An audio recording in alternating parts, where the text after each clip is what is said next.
Alright, let's talk about instrumentation, the music world's version of what goes where. It can make or break a musical idea, and while some instruments are better at stuff than others, there's no concrete rules about only using certain things in certain places. That's why it's so interesting and integral.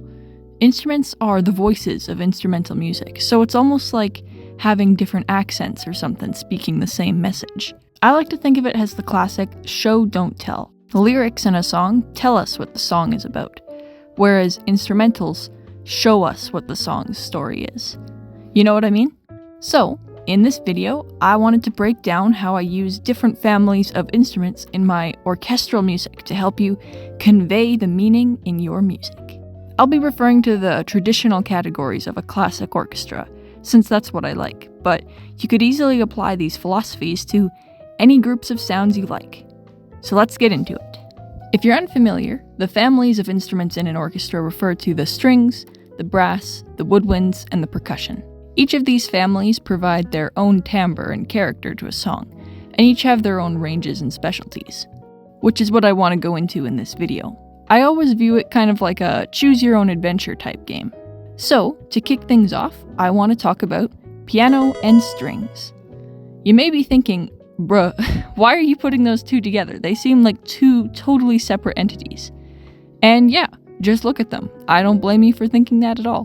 But the piano is actually kind of a strings-percussion hybrid. Strings, because it's filled with little strings and hammers to make each note sound, and percussion, because you're playing it or hitting it with your hands. However, the reason I want to talk about piano and the string section together is because both cover the entire range of notes we can play. And for that reason, I use them both together and or interchangeably to get a song started. Even if I'm just messing around or coming up with draft ideas, I'll always do it with a piano or some strings armed. Personally, I prefer staccato strings over legato here, as they just have a much quicker velocity so I can just whip out melody ideas. With their ranges, every key on my keyboard is active, so I have a lot of freedom, which is perfect for laying out the foundation of a song. In this track I'm writing in the background here, you can see that I'm going through and writing just about the whole song's duration with staccato string parts. This way I know the length, the sections, and the moods, and I can fill it in later. Here are some parts of it.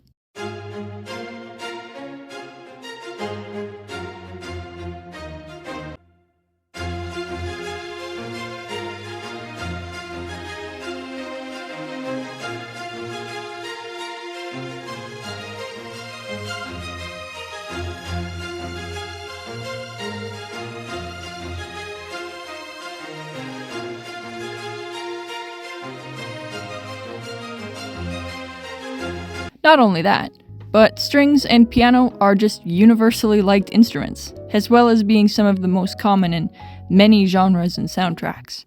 So if you end up with an idea you like, already hearing it in those instruments can help you lock in the vibe. And if it's not the vibe you were hoping for, you can easily move around to a different octave to later switch it to something else if necessary. More often than not, when I'm talking to someone about music for their project, they'll often request the inclusion of the string section. You know, the usual, and for this part, some really low epic strings to bring up the tension. Like I said, everyone likes strings. So while you can use both strings and pianos interchangeably, here are some of my favorite ways to incorporate them. For strings, you can use them to plan songs like I mentioned, play a tremolo on a root note, fading it in and out as a transition, staccato arpeggios, legato counter melodies or harmonies, and low bass notes to show epic moments. Strings are incredibly versatile, so have fun with it. For piano, while also amazing for planning with its range, can also be just as amazing for really delicate or dreamy melodies, having a softer version of your main theme, huge glissandos and runs, fun echo stuff, and my personal favorite, having it play over your main part in and out in your song's climax. Really adds a nice layer of epic, you know? It's also just good that if you just need something to sprinkle on top, piano's usually got you covered. Piano might also be the most flexible of instruments. I have no idea where I got this idea from, but I've always and still think of the low and high octaves of the piano as light and dark, and use that for how I shape my piano parts. My piano teachers used to give me the weirdest looks when I explained this to them. The only person who kind of got what I was saying was my younger sister, who, get this, uses a piano to remember her lefts and rights.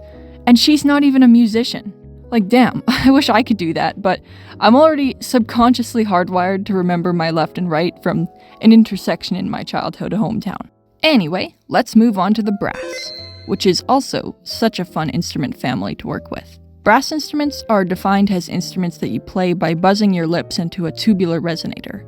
However, I used to think that brass instruments were just the golden ones, only learning that the saxophone was a woodwind in my second year of high school. But with the way they're engineered with this lip buzzing in mind, not every instrument in the family can play every note seen on the keyboard. So if you want to play certain notes with a brass instrument, you would need to section off higher parts to a trumpet, middle-ish parts to a trombone, and lower parts to a French horn, just for example. Brass is especially amazing at adding the oomph to a song. My favorite use of them is to just slam a root or accent note under a downbeat in a song's climax, like here, for example.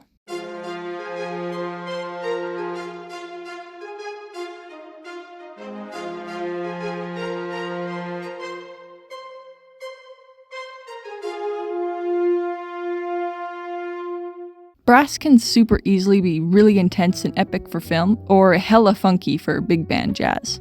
In real life, each brass instrument will sound slightly different depending on who's playing. Further variations being their skill, dexterity, and how long they can go without breathing. But when writing digitally, I find the velocity, or how hard you play the key, can have a similar effect on the sound as different embouchures in real life. Brass instruments are often my favorite instruments for writing really funky solos or runs, or creating a real feeling of chaos and fear. Back in the olden days, the brass section was almost never used for playing melodies, being mostly a support section.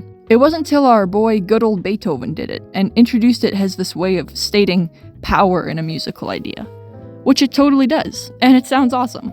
You can take advantage of each instrument to hit different octaves, and there's all kinds of cool stuff you can do.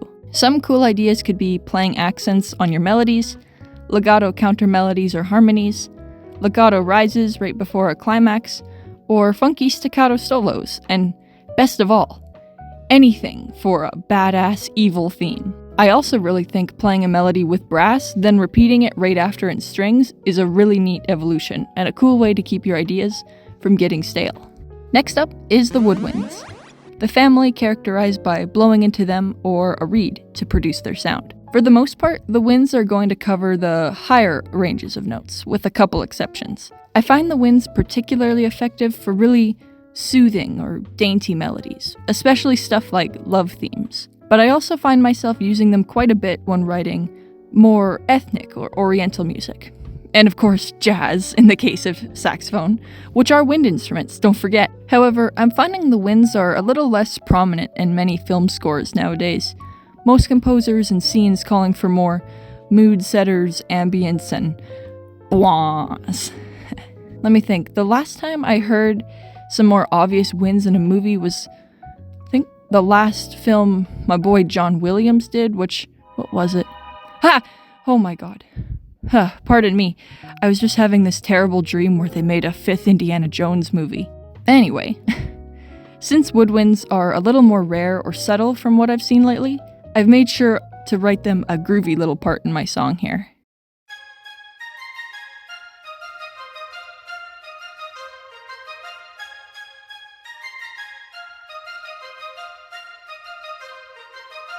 Staccato winds like these are great for cool loops and trills like this, whereas the legato stuff can be way more calm and just really beautiful. I love writing really elegant flute parts, then having a clarinet play the same an octave lower. Creates a really nice voicing. The same can be done with combinations of ocarina, piccolo, bassoon, anything you want. A few other fun uses of winds I like are legato solos, runs from the root note, or fast trills if you need some tension. Depending on how you record them, digitally or in real life, there's also a tons of variety you can get from how the air or velocity is used. So play around with it. And a fun bit of trivia I like to tell people is that it actually takes more air to play a flute than a tuba. Pretty interesting, right? You probably would have guessed the opposite. A flute has nothing to help you, so you just have to blow right into the instrument. Couldn't be me. I'll stick to playing piano where I can not pass out. But here's another quick point I wanted to mention while on the topic of flutes and stuff. When writing digitally, this next bit isn't as relevant as if you were scoring charts in real life, but I wanted to bring this up, as it's pretty neat. A violin's middle C, for example, isn't going to look the same on paper as a middle C on a trumpet, for example. When played together, it'll work out, but it looks very different on a sheet.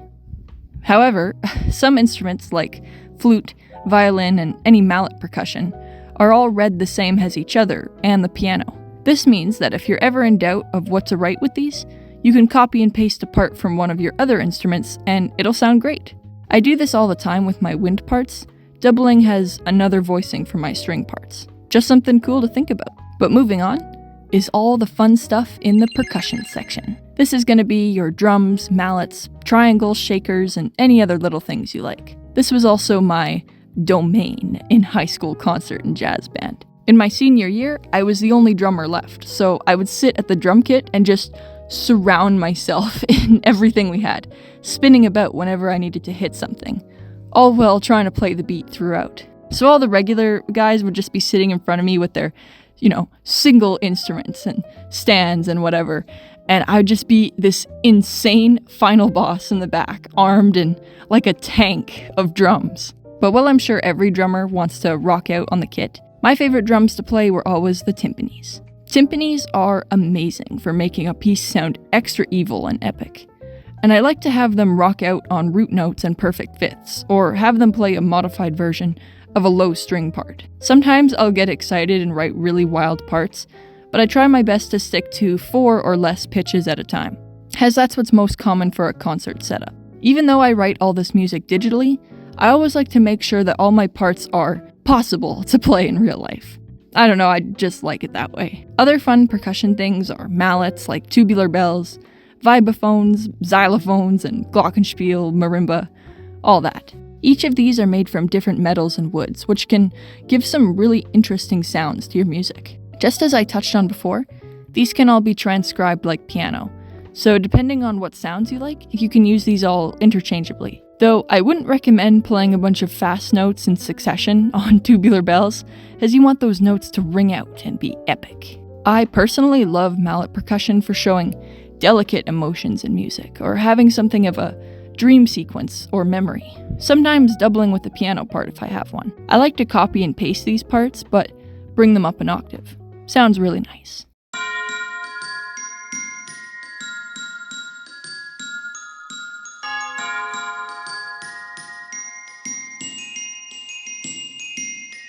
And just so I can throw it in somewhere, I'll mention synthetic pads here too. Because these guys have such a long attack and release time, that being how long the note takes to activate and lasts, I pretty much use these exclusively for chords and ambience. Most of the time they're just hidden in there for some flavor and texture.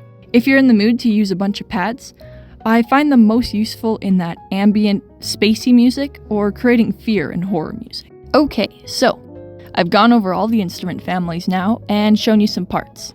And we're getting to the end of the video now, so you already know what time it is. Let's listen to all these parts together.